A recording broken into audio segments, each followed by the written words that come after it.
Who's going? Take it easy now, take it easy. I'll try.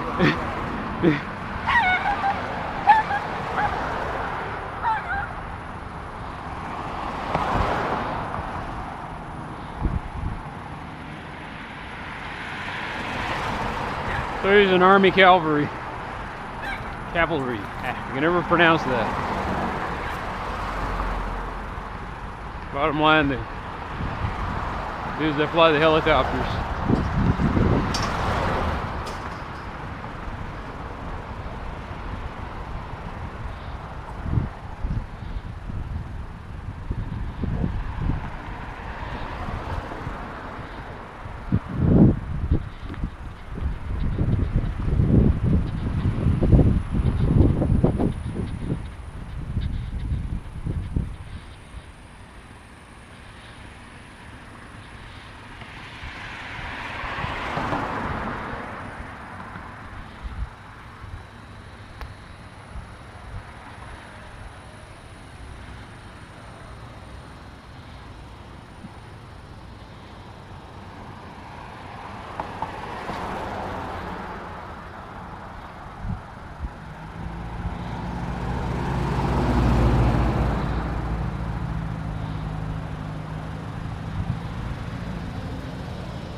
I actually kind of hope they're tearing this house down to the ground. It needs to be rebuilt.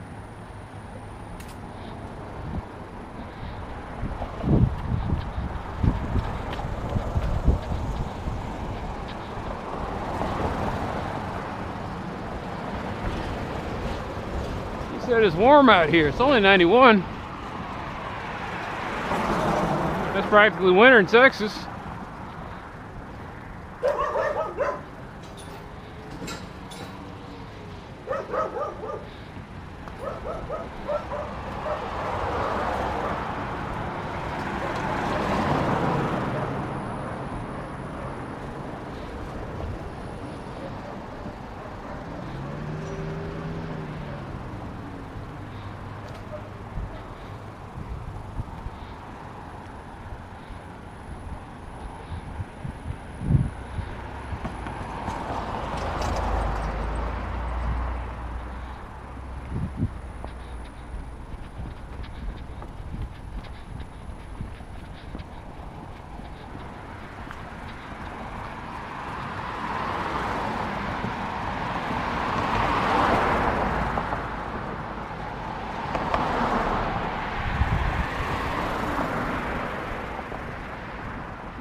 Yeah, the days are getting shorter.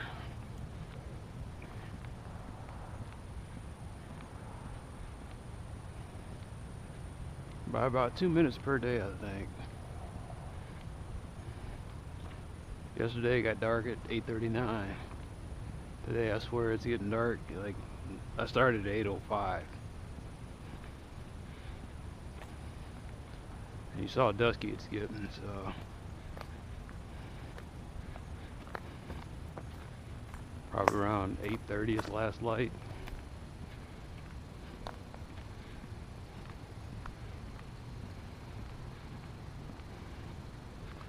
So tomorrow I should be able to get started at 8 o'clock instead of 8-ish.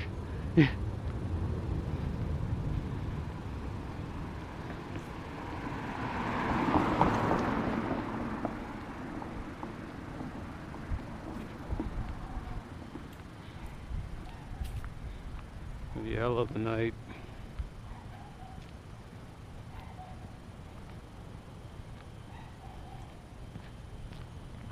For an introvert, nighttime is the right time. It's quiet, pretty ordered, and it's lonesome.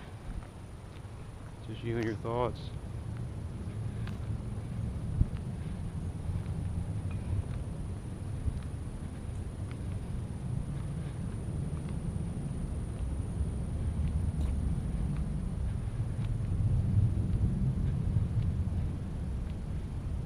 One drawback to the night, and that's it's dangerous.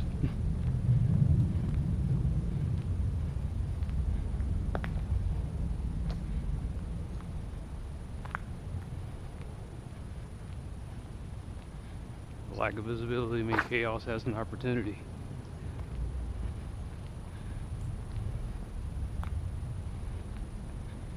Suddenly you're tripping over stuff. Anything that come out at you. People might accidentally run you over.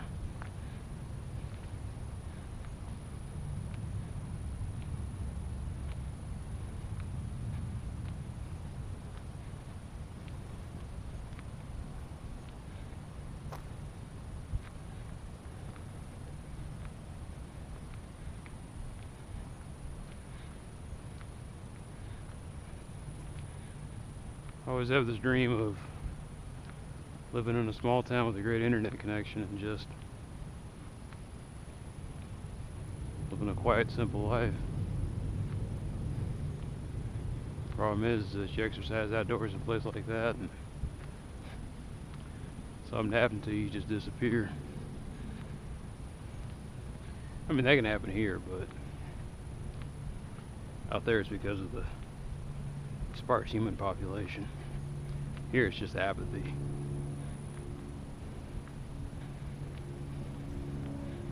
Nobody's going to care about you when they barely have time to care about themselves.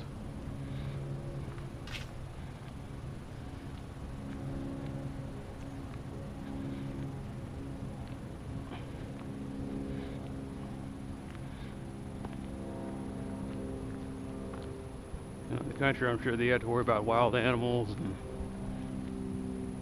crazy people. Here you got to worry about the same thing, you just got to worry about cars on top of it.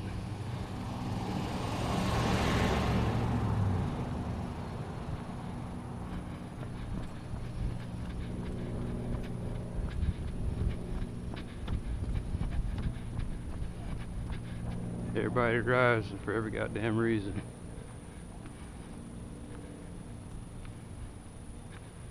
Your friend lives 2 blocks away, so you hop in the car and drive down there.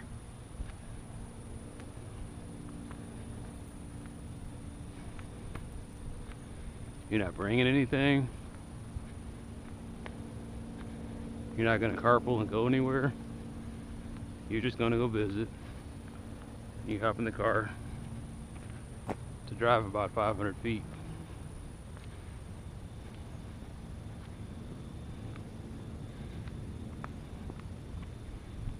Or however long the block is, I guess. Bottom line, it takes me about 5 minutes to walk.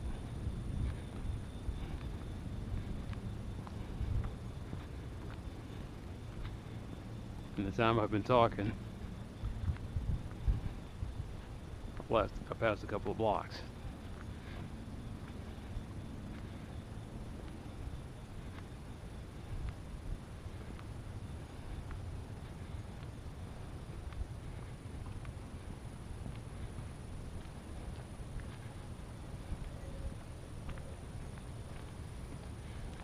Sometimes I think it doesn't have to be the country, it just can be a...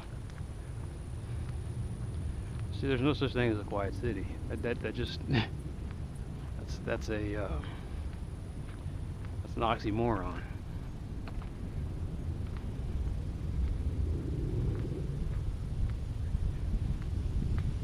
You have condensed humanity in multiple schedules. You don't get peace and quiet in the city. What you get is convenience.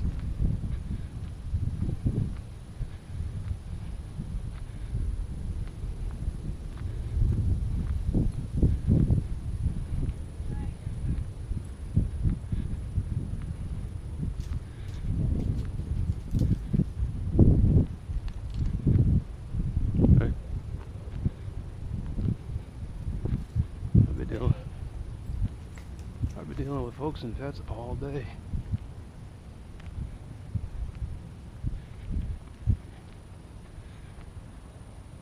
It's kind of funny watching that one lady try to pick up and put that giant poodle in the back of her car.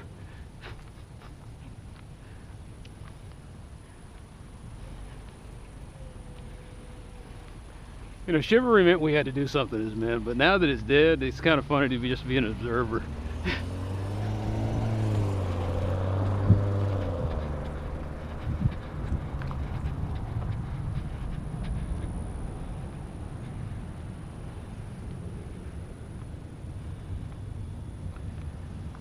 I guess when she comes strolling up in there, I know for a fact they were getting ready to close in about 10 minutes.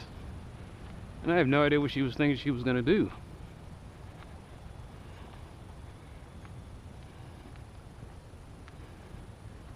Like, what I realized today is that pet hospitals aren't going to do much to be convenient around your schedule. Because most pet hospitals are small businesses, and small businesses still operate on regular business hours.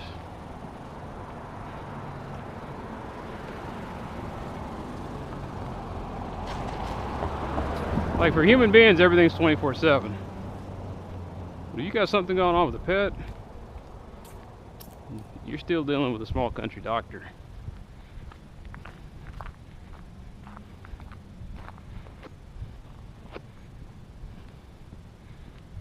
Here I can find, you know, there's like 20 or 50 vets around here. And they all require appointments. And they all stop working right around 4 o'clock in the afternoon. Maybe even sooner than that. I'm just amazed at how busy they stay.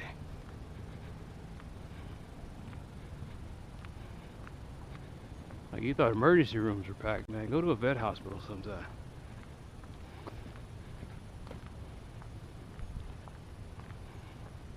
Some vets are better staffed than some hospitals.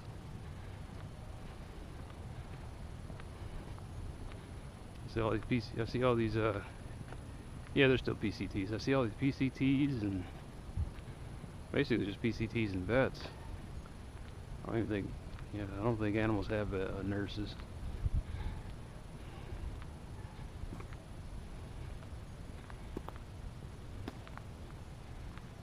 It just pissed me off today, man. I got 5 cats, 5 appointments. Ran up in there and the dude said, I got accidentally caught. I didn't accidentally catch, they did it themselves. But the bottom line is I got 2 in 1 cage. Dude comes up and tells me, yeah, we can't do 2 in the cage. I said, what do you mean? What's going on with that? He said, well, when we give the one up, when we sedate one of them, they'll just start thrashing around and they might hurt the other one. I was like, okay. Man, these streets are just poorly lit.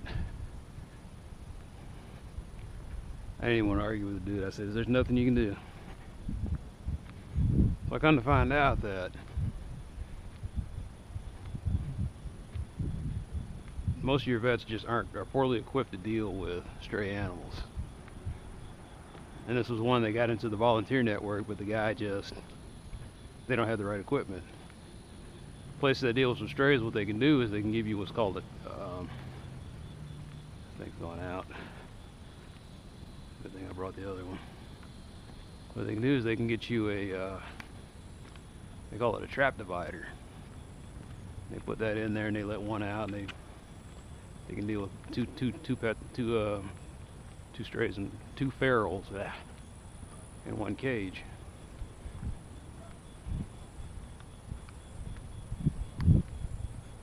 Feral cats, man, that's a crapshoot.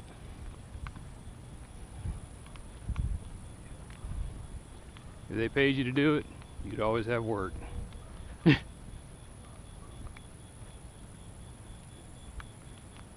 mean, this all started because I had 1 cat. 1 cat that hang around the house, and my parents felt sorry for him, so they got us some scraps. And then we just had some extra dog food lying around, so I just started feeding them that. I said, might as well give them that, and I got involved. And then where there was 1, there was 2. And where there was 2, suddenly there's 10.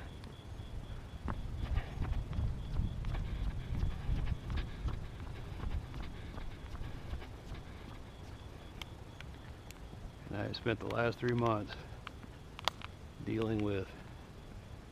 The only reason I picked this veterinarian because it was conveniently close by, but now I'm just going to say, you know what, I need to bite the bullet and just take them down to SPCA, where they're better equipped, not totally equipped, better equipped to deal with ferals.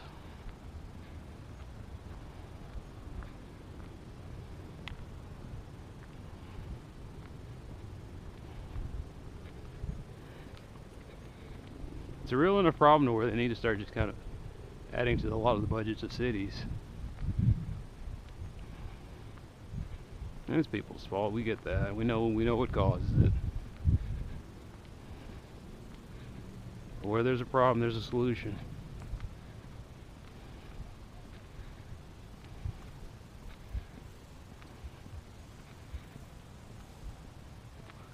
I got a feeling that by the time this is done, my colony will probably get up to about 20 cats easily.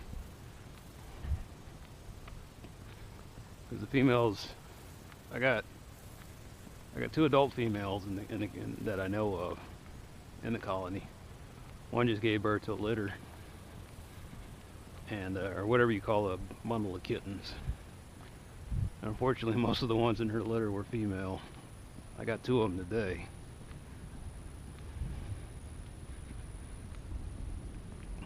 I could have had a 3rd, but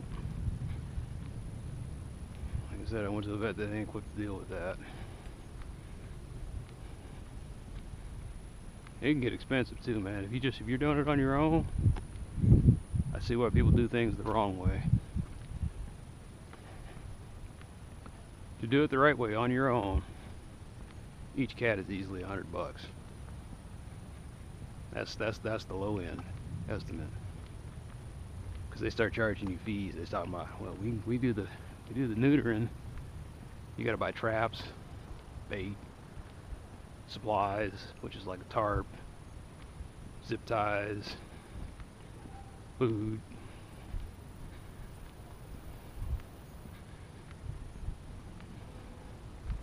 And then you got to talk about the vet stuff. Just to do the spay and neutering, I think it's like 50 bucks. Then they charge fees if the animal's in heat. Well, guess what? I'm in fucking Dallas. Of course, they're always going to be. They're going to be in heat 6 months of the year. So they make money off of you for fees 6 months a year.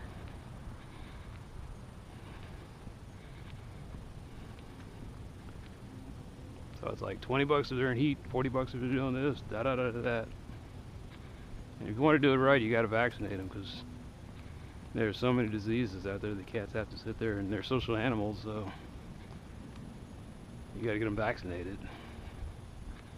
At least against basic rabies. They gave them a shot for something. Rabies, something, something, something, something. It's all part of the TNR thing.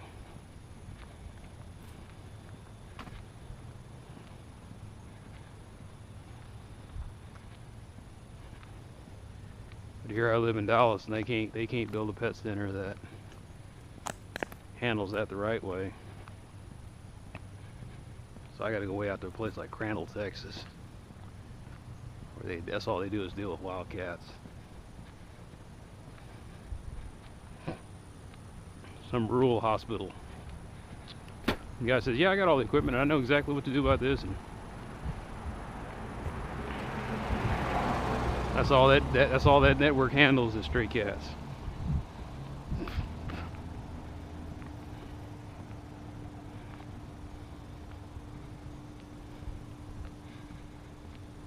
To do things the right way is always time consuming, and it's always expensive.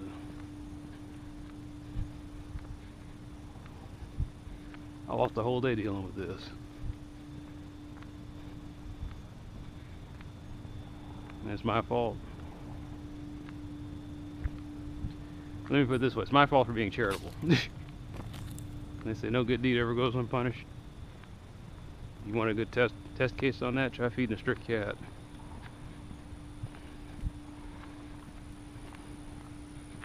It's not that I hate the cats either. They're pretty cool cats. Females are always hissing at me, and I'm kind of used to that.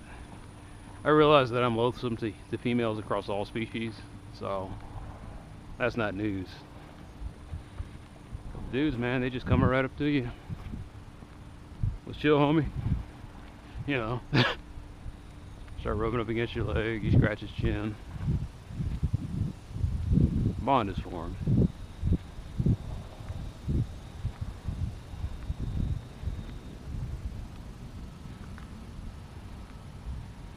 I have no idea where I got that from. Let's chill, homie. I don't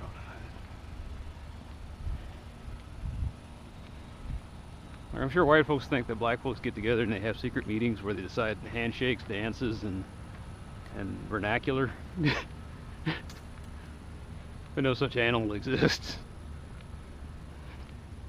I'm kind of glad too we're getting to a point now where it's just like, it's not a racial thing, it's more of a cultural thing.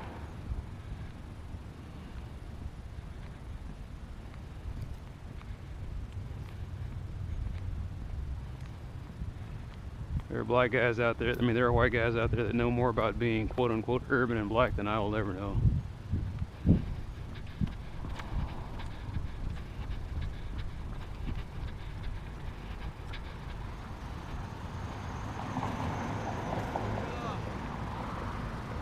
And then vice versa, I know more about white culture than some white guys will ever dream of.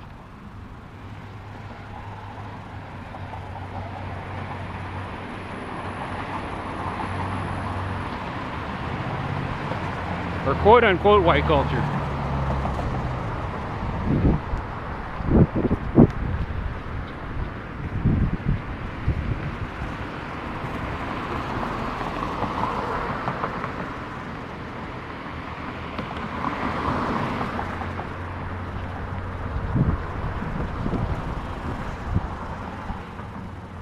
Sometimes I feel like the guys from those old leather and sandal stories where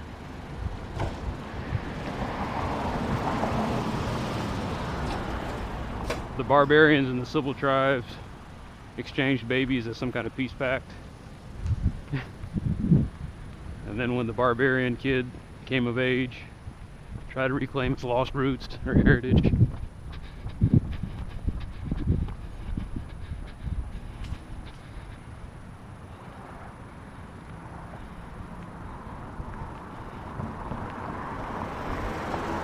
He's a savage, yet he was raised by Europeans. He's quite noble, but a dangerous man. You know, that whole thing.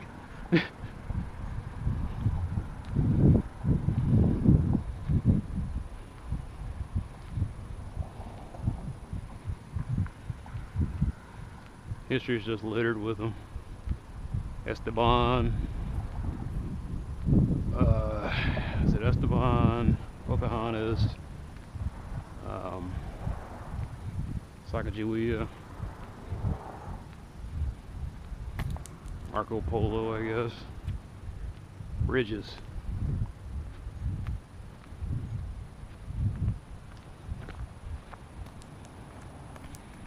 A lot of assholes come down this street.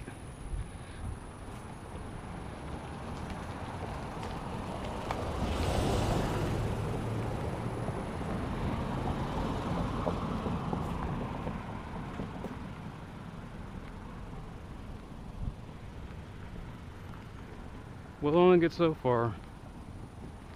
Everybody's trying to pull down Civil War monuments and whitewash America.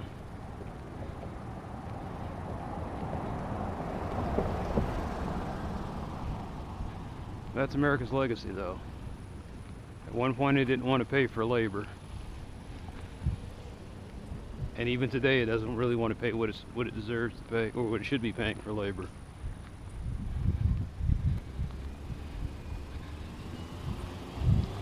You know, slavery didn't end; it changed marketing schemes.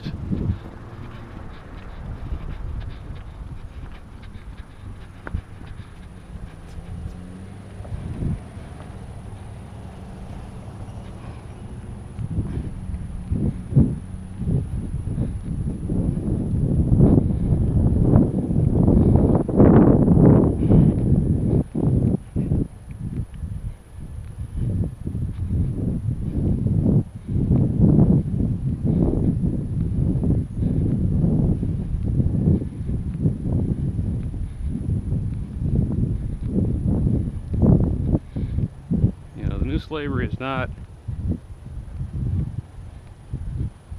The new slavery is dead. You stay at a place because you have to, not because you want to. And they got all these guys that print out these self-help books. You don't have to live this way, and you can get your dream job now, and all you have to do is pay me $139.95 for my book and go to the seminar.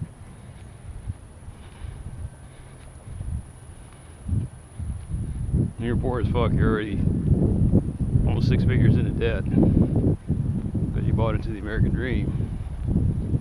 Some shyster sitting there asking you to pay him $200 more to tell you nonsense. I laughed. There was a girl that read an article that says, how I went to college without debt. And you think there's going to be some big revelation. And she said, scholarships. And I was like, oh yeah, no shit. And just kind of said it like no one knew that. Like, oh, you guys didn't know you can get scholarships? No. Some people can get scholarships. If they gave them to everybody, we would have subsidized education. Let me tell you who doesn't have an excuse for not going to school. Young single mothers, people from broken minority homes. Like I said, just about any woman in general has no excuse because they have so many programs. I took my niece up there one time and it was just like, this is after she had the baby. They have daycare. Okay.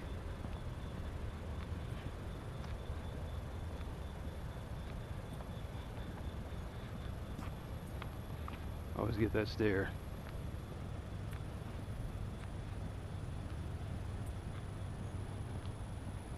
No, just Hispanic stare. That's all they do. It's just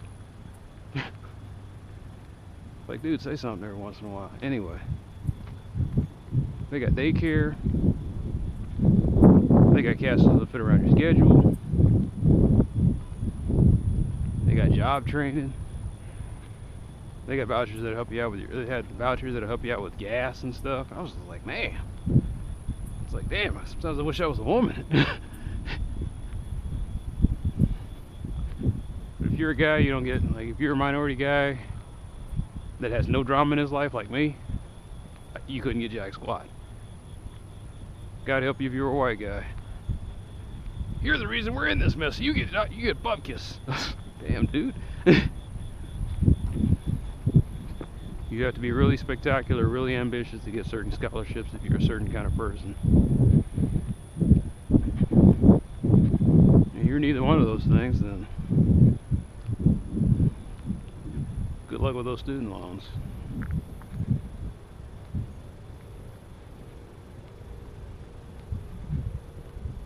Like I said, I have no student debt. None. But you know what I have?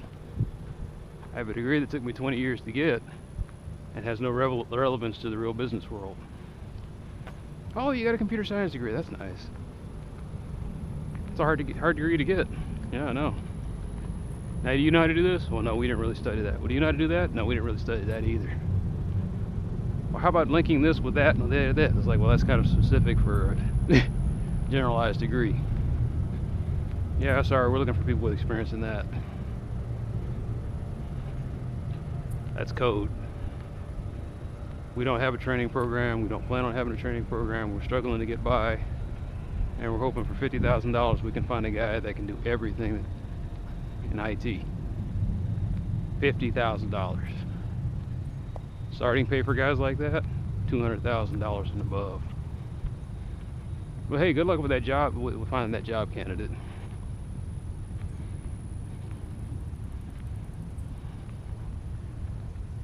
And eventually they'll find either one or two guys, the hungry immigrant or the guy who's really good at lying on his resume.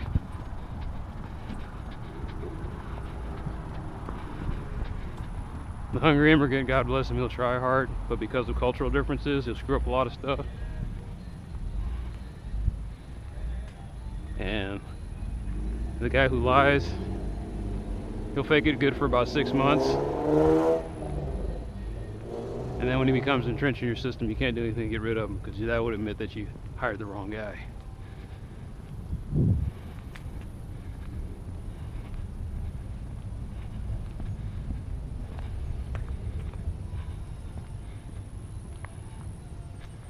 You get it right the first time, or you can suffer.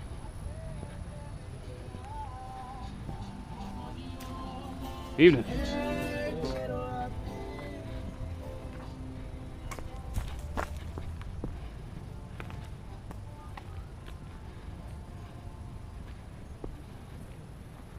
I gotta learn Spanish. Now that I realize I'm 5% Spanish, I guess I gotta learn Spanish. Gotta get back in touch with my heritage. How do you wake up one day and you just like, did you know you're 2% Jewish? I was like, what?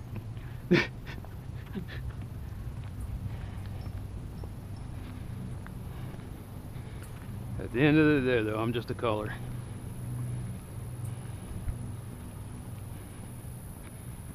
I'm a black mutt.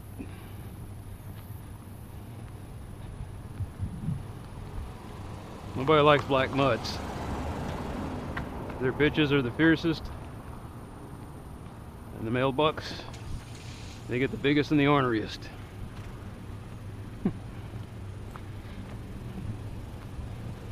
Keep an eye out on those black bucks, those black mutts.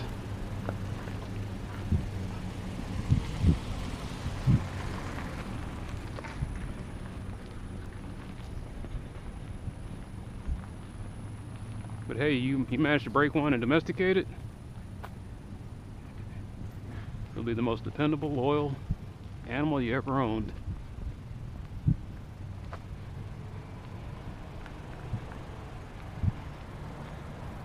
And don't get it twisted, people still own people. So I once told somebody, you only name something when you own it.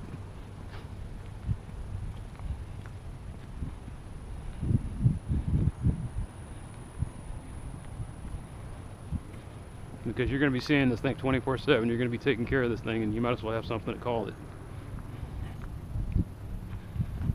When you take ownership of something, you name it.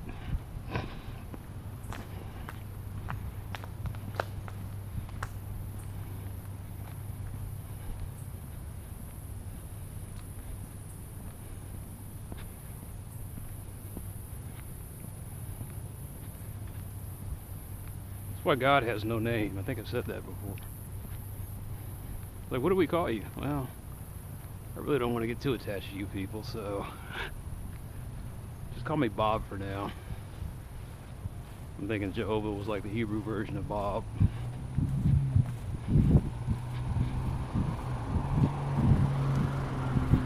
Oh, I think it means like exalted one or something like that. It's more of a title than it is a name.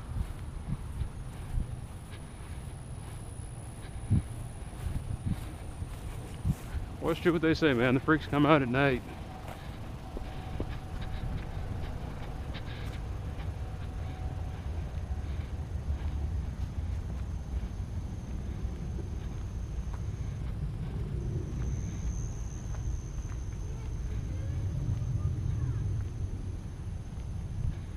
Did I learn Spanish? Yeah. Yeah, I like I said, I had about a 60% comprehension rate when I focused. To me, the language is a lot easier than English. The conjugation and the gender thing can be kind of a bitch, but it's a whole lot more satisfying than homonyms, silent verbs, silent consonants, contractions.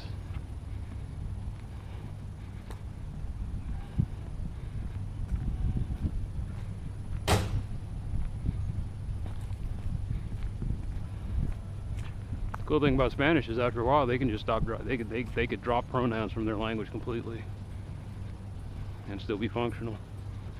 What's up?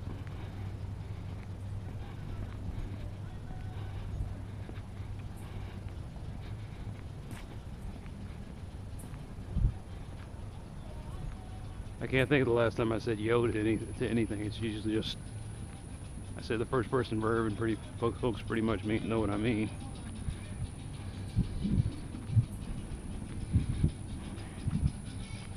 Boy a la casa, not yo boy a la casa, which is technically is more grammatically correct, I guess.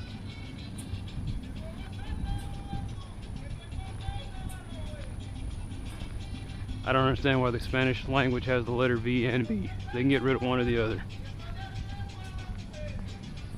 They don't need an H.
Like, there's some music I just can't get with. I can't get with reggaeton. I just like I cringe every time I hear it.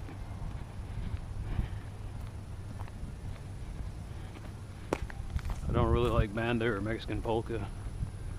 What's the name of banda and Norteno.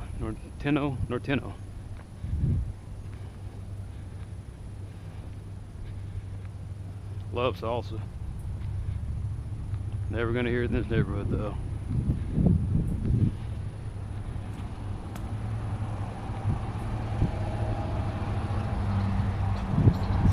I like a lot of Cuban music.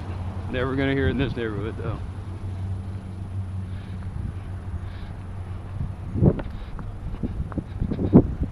I don't even know Dominicans have a music. But it doesn't matter because I'm never going to hear it in this neighborhood though.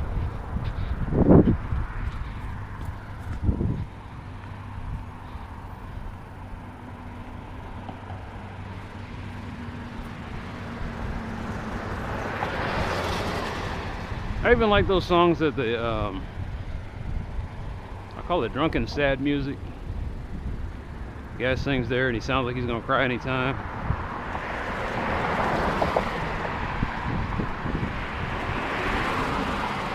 My brother loves that shit too. Of course, my brother also likes Norteno and banda music, so.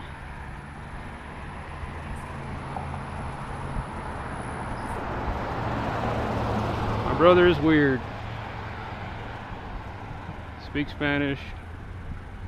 Basically married to an Hispanic woman. Hangs out with Hispanics. Just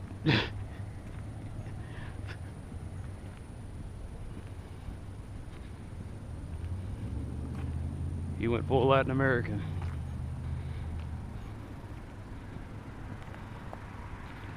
I guess I can't talk too bad about him though.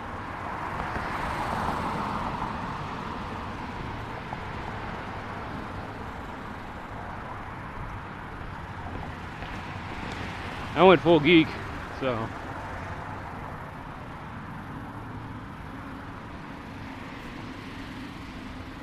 I'm like, geek is not something you try for, it's just something that happens. You're just naturally this way. I look at a harness for my life, and I don't think about it as being a fashion nightmare. I just think about it as being a practical way to walk around at night.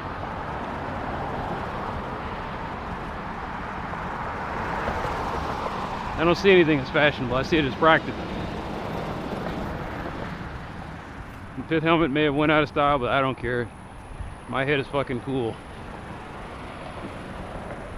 I'm not sitting out there with the back of my neck all lit up.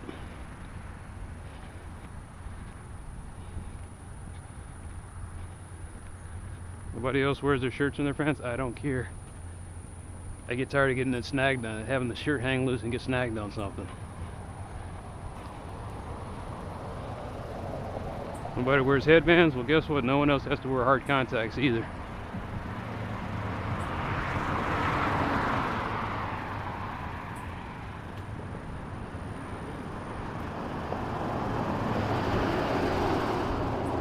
Everybody's knocking down these trees, man. August is a good time to do that.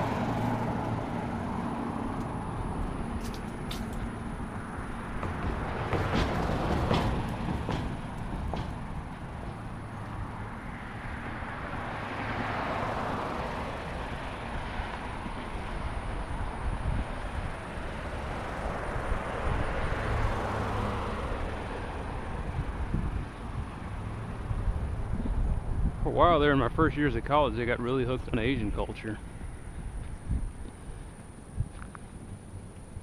I mean, I was a sponge, man. I was like,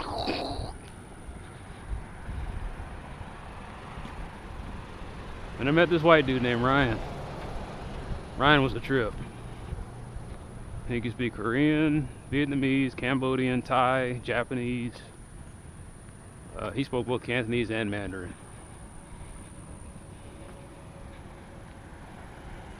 Studied ninjutsu, married a rich Japanese girl, and his whole reason for doing that, oh yeah, in Korea, any Asian language he spoke it. And the reason he did all that was when he was growing up, he had an Asian nanny.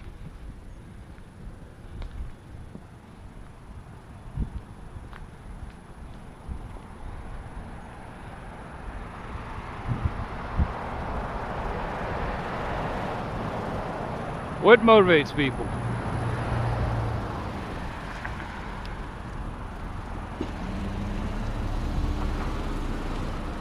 Harry Connick Jr. comes from a family of segregationists and maybe white supremacists who grew up around black folks.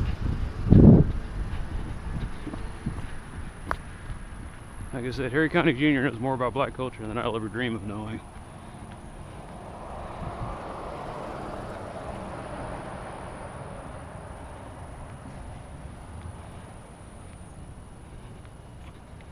And even though he chose to be that way, does that didn't make it any less relevant that he is that way.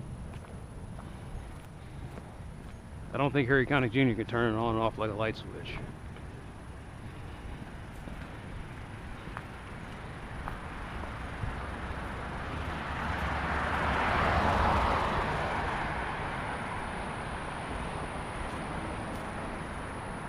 I get a feeling that if somebody told Harry Connick Jr. I hope I'm not putting too much faith in the guy, but the guy, they told him, okay, Harry, you got to choose a side. You white or black?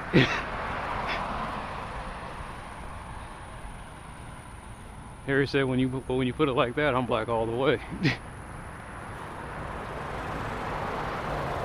In other words, you forced me to make the choice, then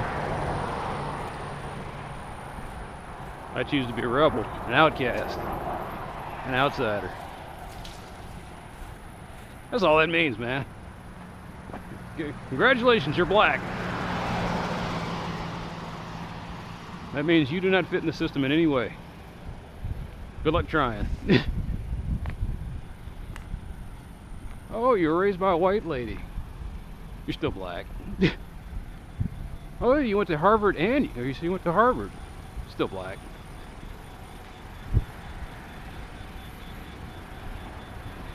You went into disadvantaged black neighborhoods and tried to make them better.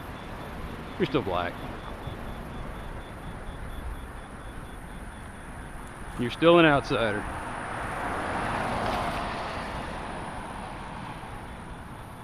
I don't trust you. I don't know you. And sometimes in my comfortable ignorance, I don't want to know you. I want to keep imagining you're the enemy. That you're what's wrong with this country.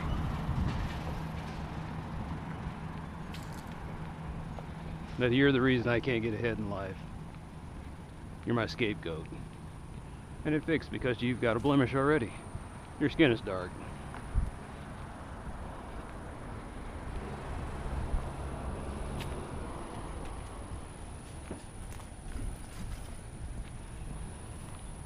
And it gets to be one of those things where you're just like, I feel like an alien that came to a planet where the gravity is always going to be intense. Like to everyone else, it's 1G. To me, it's 5Gs. The crushing gravity. And eventually you will break.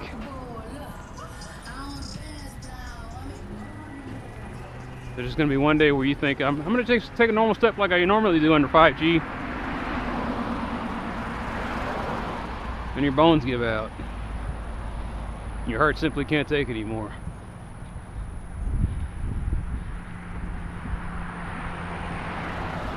And why is that?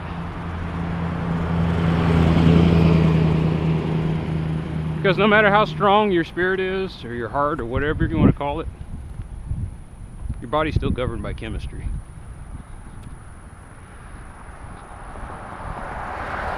And there's going to be a day where your legs are tired and you just do not want to get up and sit in the back of the bus.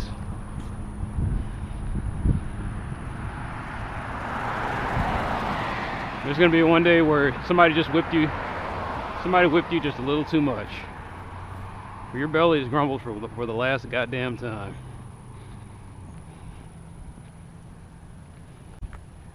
Where you can't, even your ears reach a breaking point where you just can't stand to hear that one word uttered at you in hatred one last time.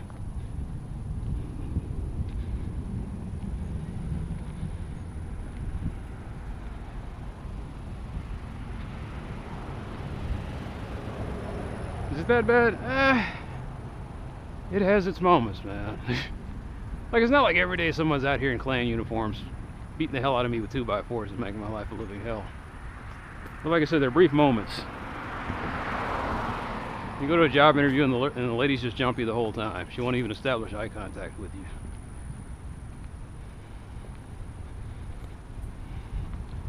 you're buying something, somebody automatically assumes that this is what you want. You want cigarettes? Oh God, why did I say I wanted cigarettes? The menthol, right? No, God damn it.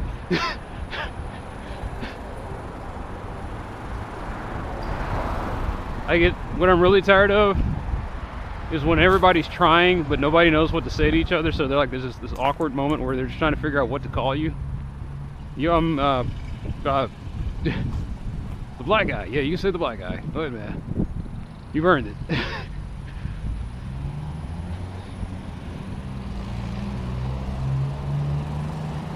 Like I said, right now I'm just kind of tired of the tension. I wish the whole country could speak easy.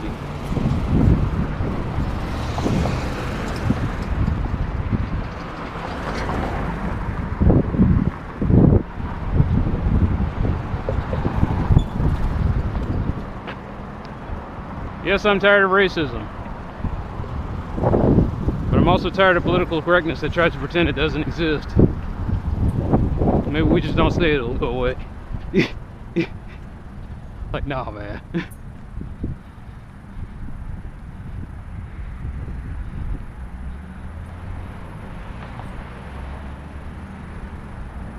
All I'm asking is not to be treated like an outsider. Now, if this is what it means to be an insider, it's like, no, the way we're treating right now, that's how we treat insiders. It's like, okay. But it's not white and black relations that need to get better, and I think I'm kind of realizing this. It's not white and black relations that need to get better. It's human relations that need to get a whole lot better.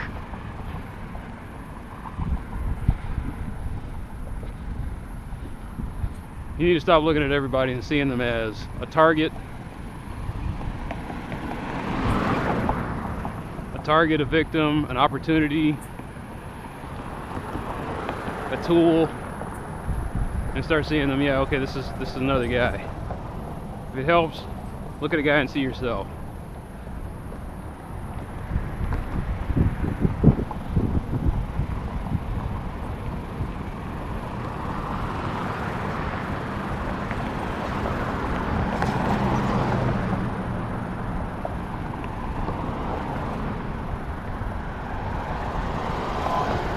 We got me talking about all this stuff. I'm just tired. I've been dealing with cats in cages all day.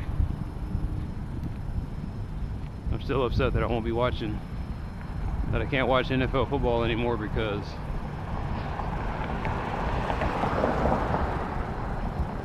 every time I watch it I see what's wrong with America, and I can't do it anymore. I can't watch a thing laden with commercials. I can't watch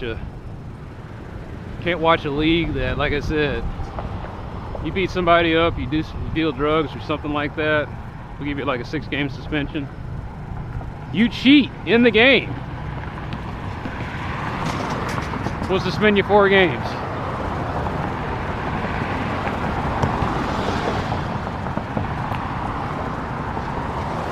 You exercise your rights as an American, you're blackballed.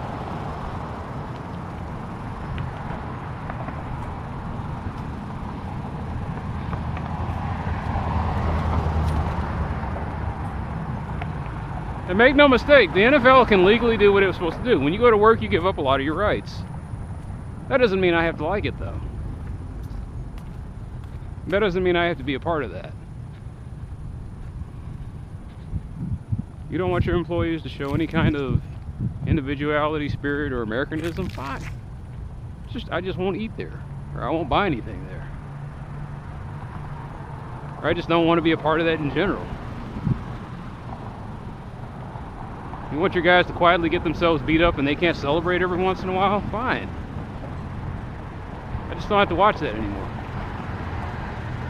You want your customers to come down to the stadium, so otherwise you black out the games and force them to buy overpriced concessions and sit in small overpriced seats?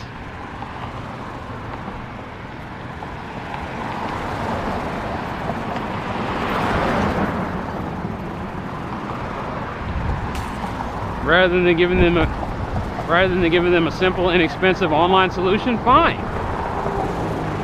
Well, like I said, Won't be a part of that anymore.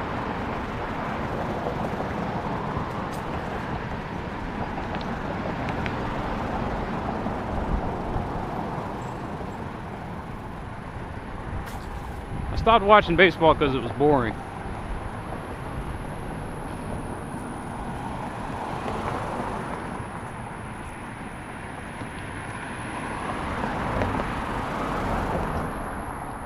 Stopped watching hockey because, try as it may, it just seemed a little too odd to me, an odd duck to me.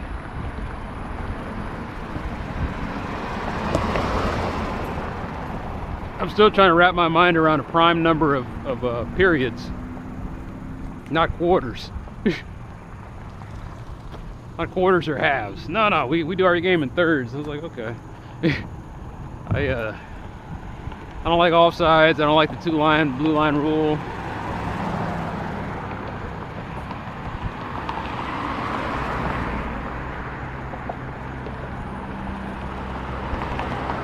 I get tired of icing.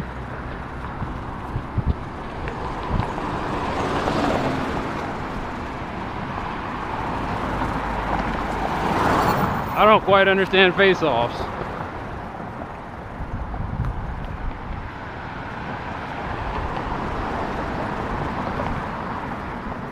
Because every time I see the referee drop the puck,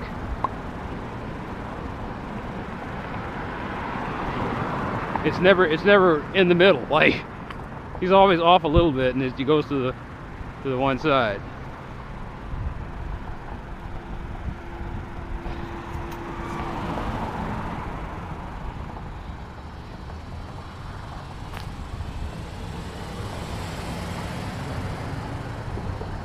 I can't watch any sport that has offsides in it.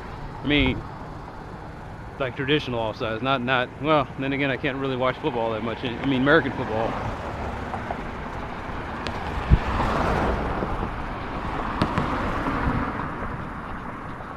So where does that leave me?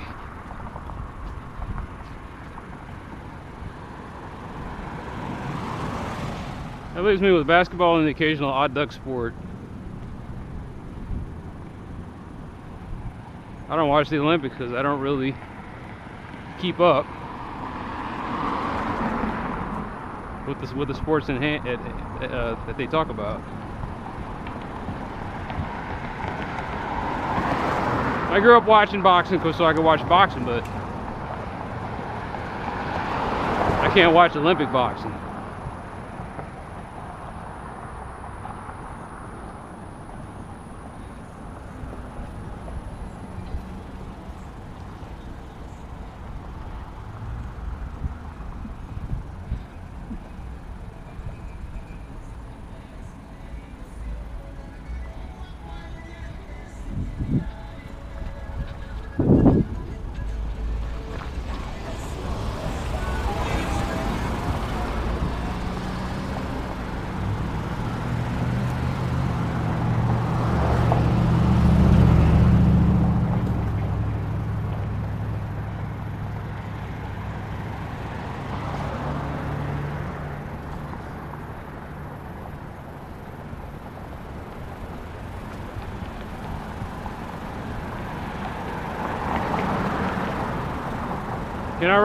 Can I watch regular football? No.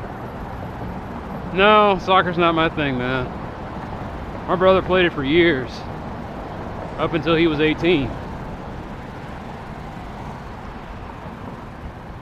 I never could get into it. Especially when I played it. A lot of standing around, then somebody would come over to you, and then you kick the ball back over to where they were, and then you just stand around some more. Still better than baseball, though.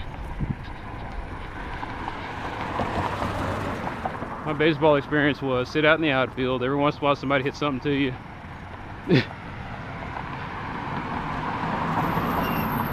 Baseball was different because that hard-ass ball, you'd be sitting out there with nothing to do, and all of a sudden somebody would hit something to you, and everything was coming fast and hard.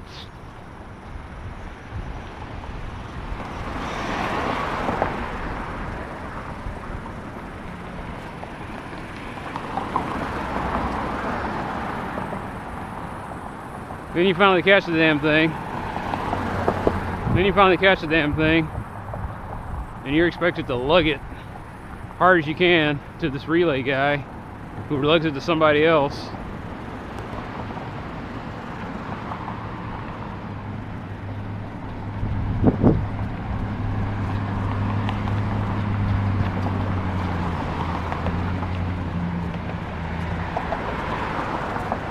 That's life in the outfield. Long moments of boredom and the sheer terror thing. Infield is worse.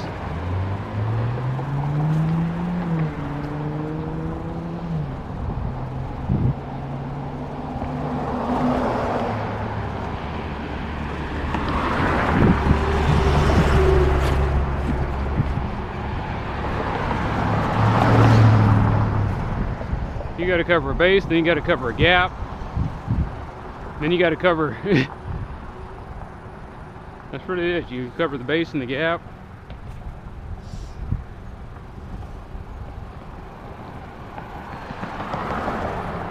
All while trying not to get too badly injured by the ball.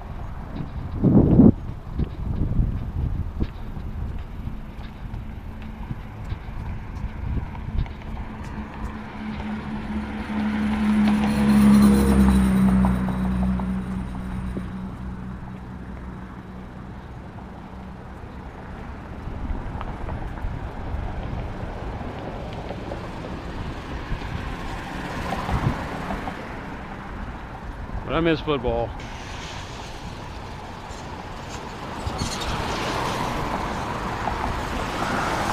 I miss American football, let me put it that way.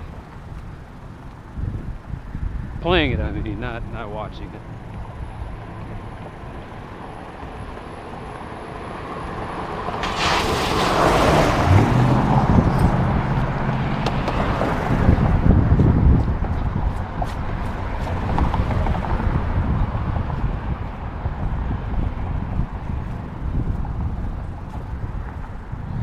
I probably watch college football. That's it. Like, you want to watch an online game of college football, you're going to find it. There's going to be something almost every day. Thursday night game, Friday night game, Saturday night game, Sunday night game, maybe.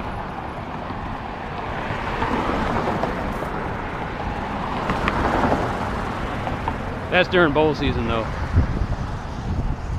You're going to find something to watch. And all you got to do to get it is maybe have an ESPN subscription.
Perdón, con permiso. Pásale, pásale. Oh, mucho exercise every day.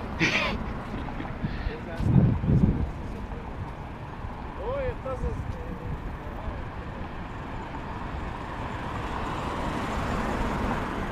So,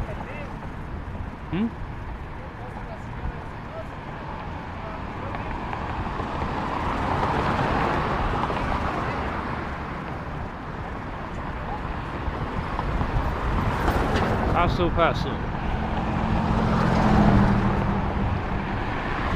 I'm laughing because that was the title. That was the title of the book.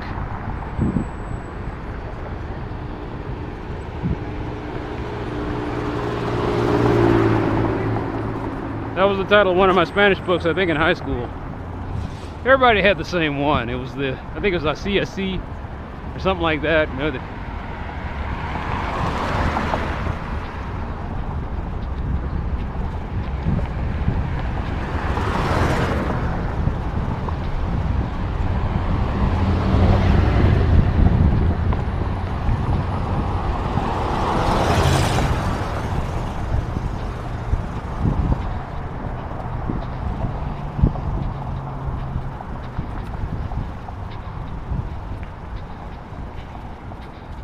but the funny thing about the book was there's a Spanish book. The Spanish book, and on the cover they had this girl that looked like Meg Ryan.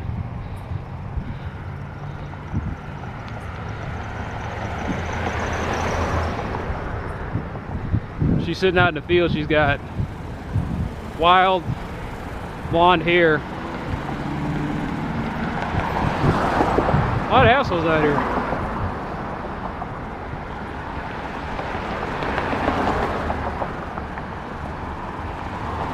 She's got wild blonde hair, and then she's got hazel eyes. And she's standing out in the field smiling. And they were trying to show people, look, not all people who speak Spanish are brown.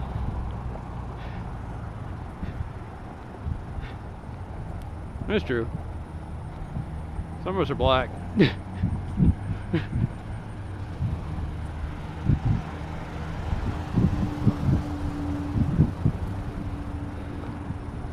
Watching Orange Is the New Black yesterday, and I was realizing it's the only time that I'm going to see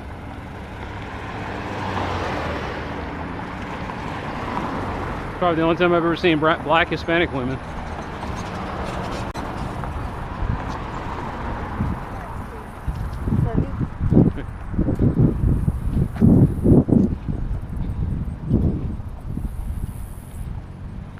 I didn't even know that black Hispanic women existed. I was like, never occurred to me. And then I took Spanish too. Miss Bryant, 6'2", pitch black, Panamanian woman. And I mean, that was a regal woman. She might still be alive. That is a regal woman. She carried herself with professionalism. She knew the score on everything.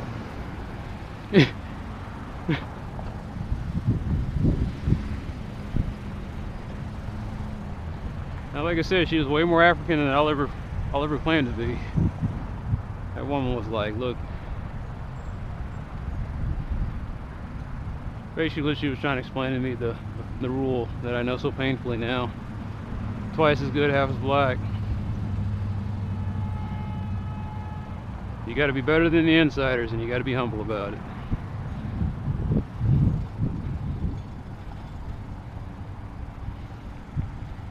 No show button allowed. That's primarily why the NFL has these celebration rules.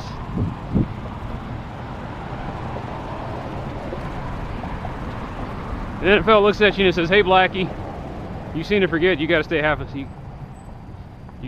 as black." Oh, I'm sorry. Thank you for that 15-yard penalty. Really straightens things out for me.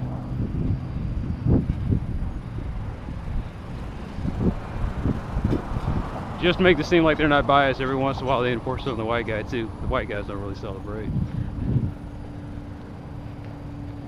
I mean, Tom Brady's, I guess he's got his fist bump thing every once in a while, you know. Yeah, great. Tom Brady's not going to use the football like a prop. That's just not Tom Brady's style.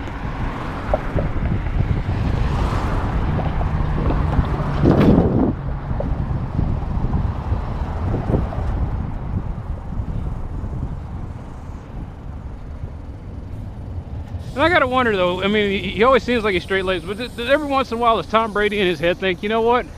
I'd like to dunk the football like a basketball over the goalpost. I know that inside him somewhere he's just screaming that he wants to. So God damn it, I want to do it at least once in my career.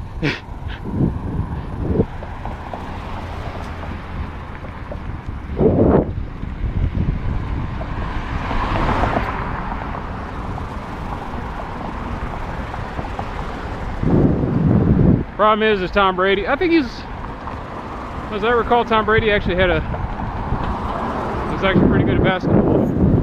I think he was a multi-sport athlete. good time to draw the lines.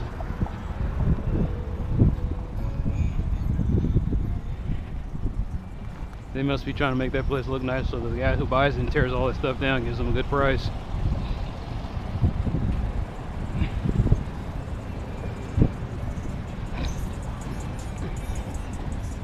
Polishing a turd.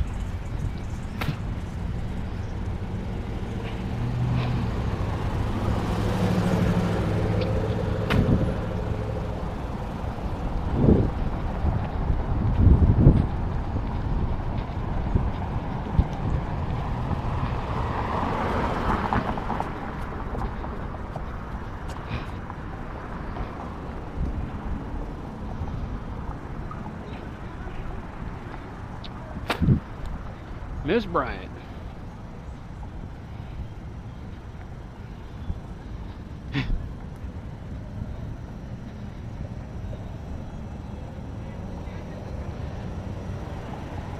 I defiantly would never learn Spanish just because I was in her class.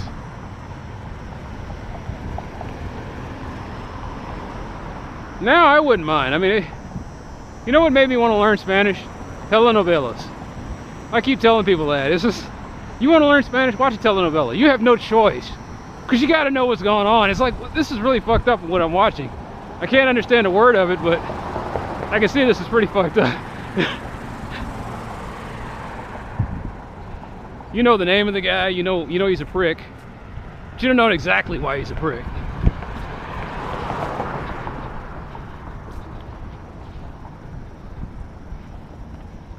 Only in a telenovela does the guy get to be a real bastard. You know, American film, they try to get to it, but man, the real bastards are in telenovelas. They slap the woman around after getting her pregnant and then walk out the door.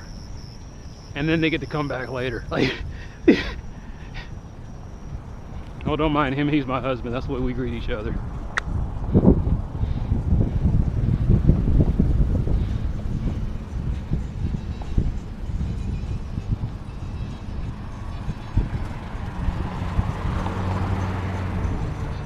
And the sad thing is he can get away with it because you can always tell who's going to be the bastard in the telenovela.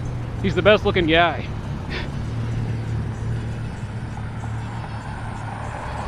He's this tall, dark, striking man with some kind of facial hair.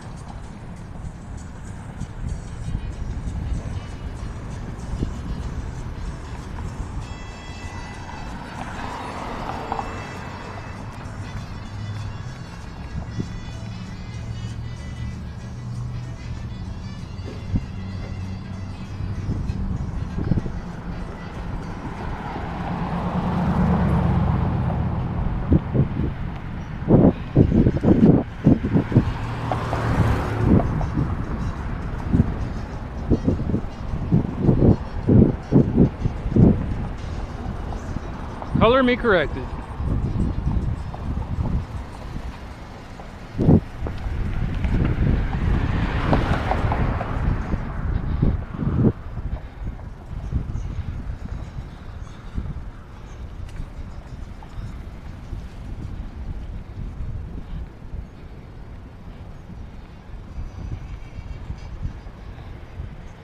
Oh, now I'm gonna catch the hell from the old man.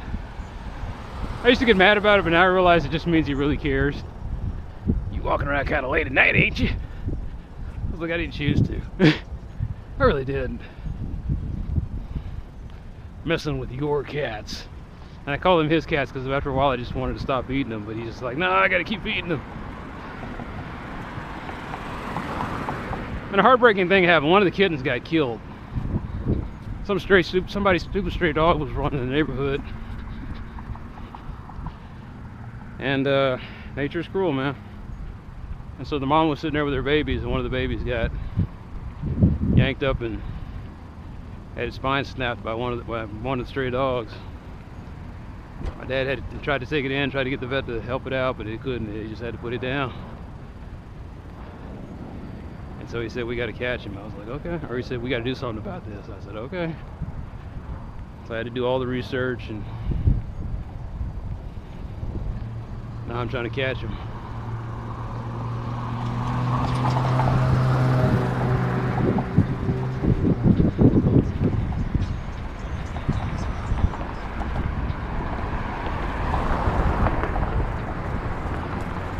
Before it starts getting cooler, I need to buy 3 more containers, and I just need to break down and go down to the feed store and pick up some hay. And I have to start building more cat shelters.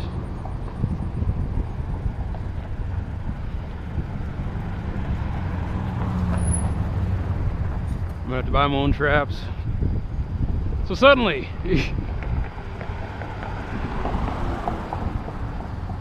I will easily have spent, at this point, like I said, by the time I'm done with all this project, it's a $1,000 project.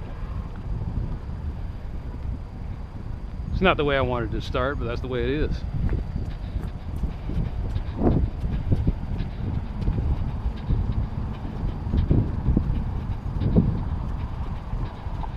That's all it means to be an adult.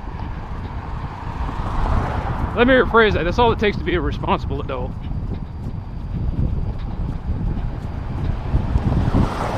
Something's going to go wrong and you have to take ownership of it. That's it. And yeah, a kid could do that. Grown-ups could do that too. Anybody can be a responsible adult, even a little kid.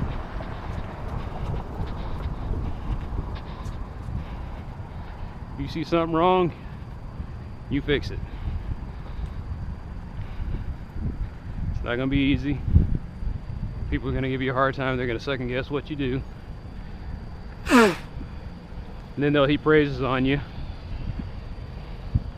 They'll heap praises on you and use it up and try to bask in your credit and your glory when you succeed. And you're just too tired to care at that point. You're glad it's over. Great, I don't have to pay for this wedding anymore. Great, I don't have to keep rebuilding. I don't have to keep fixing this kitchen.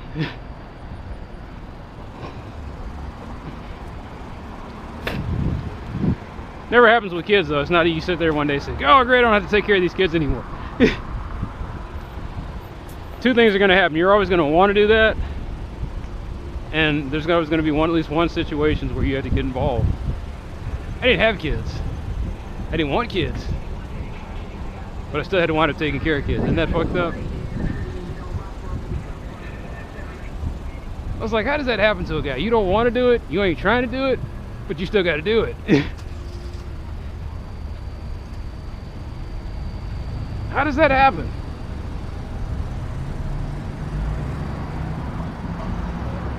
That's like avoiding the plague religiously and still getting it.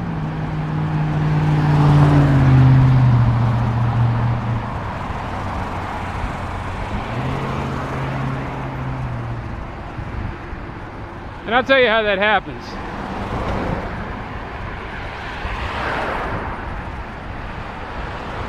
That happens to anybody who's not a master of their domain.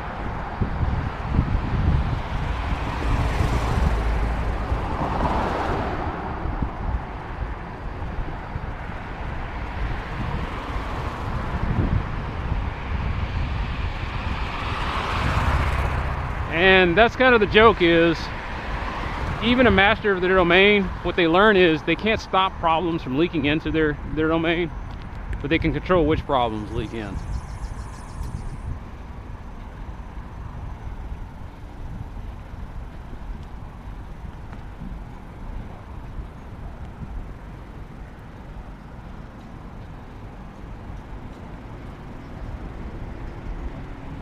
Like a true master of their domain, they know, they say, look, pick a problem.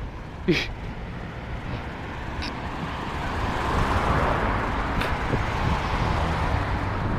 the cool thing is there are some problems that block and mask other problems. Like you can't have this problem and have that problem. You can get cowpox, but that automatically means that you can't, that smallpox really can't take a hold.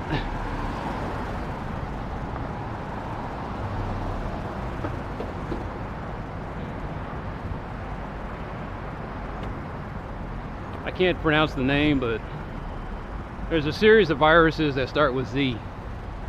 Smallpox, cowpox, chickenpox, and herpes. They're all part of the same virus cluster. And the funny thing about those diseases is once you get them, you have them for life. And you have them for life because what they do is they hide out in your nerve clusters. Places where normal blood flow can't, places where blood doesn't normally flow. They hide out there. Your immune system can only go to places where blood flows. That's why you get some kind of, if you get a disease of the spinal column, nasty. Because your spinal column doesn't have a central nerve, doesn't have a what do you call it, cardiovascular system. Damn it! No, I meant to stop doing this. That jogging guy's got the right idea.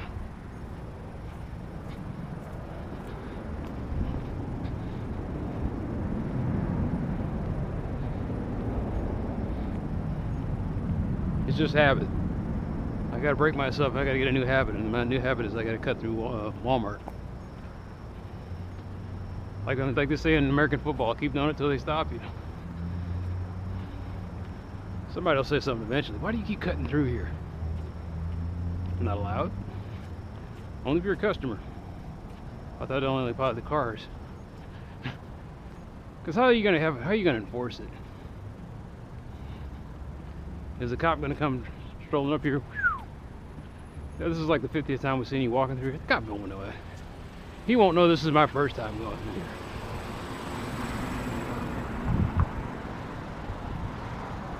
You know, the beautiful thing about overworked cops is it's the only time in America where you know what it's like to be truly free. Like I said, freedom cuts both ways.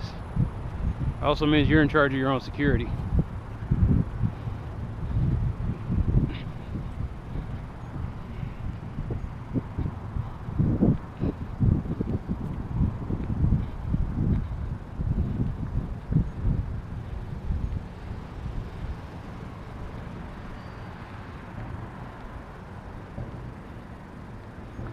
There are places in America that are libertarian paradises.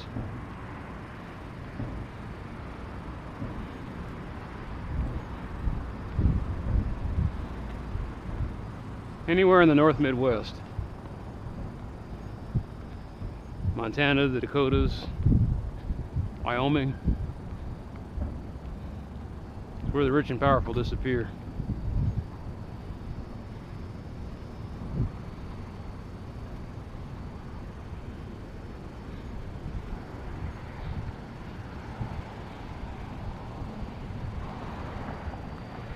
Now, unfortunately, that also means it's cold as hell up there.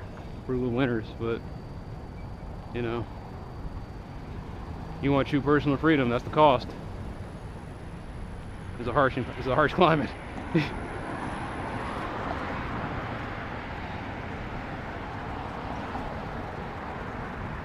You could always go to another country, but unfortunately,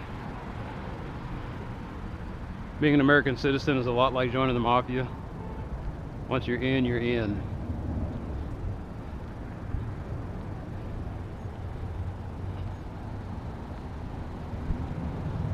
And like the mafia, you gotta fake your death to get out of it.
I think whenever I started exercising, that's when I stopped being a gamer.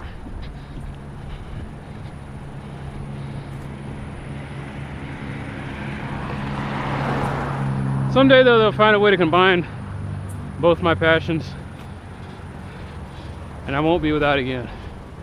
Someday I'll be able to strap on a whole mess of gear, or maybe just put on a pair of glasses, and my workout's the video game.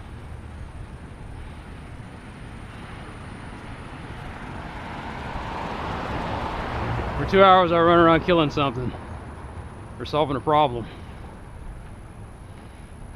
or stomping mushrooms. Like, that'd be kind of cool. I put on the VR thing and I'm in the Mario world. To the outside observer, you're just some weirdo in some tech glasses stomping at air. To your fellow gamers inside of the sphere, you are killing it in the mushroom world.